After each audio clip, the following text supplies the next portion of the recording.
Saksakalyan gunarnavasya Vande Guru Sri Charanarabindam.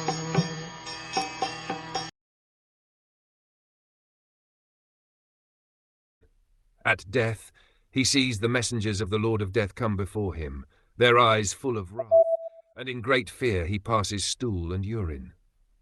There are two kinds of transmigration of a living entity after passing away from the present body.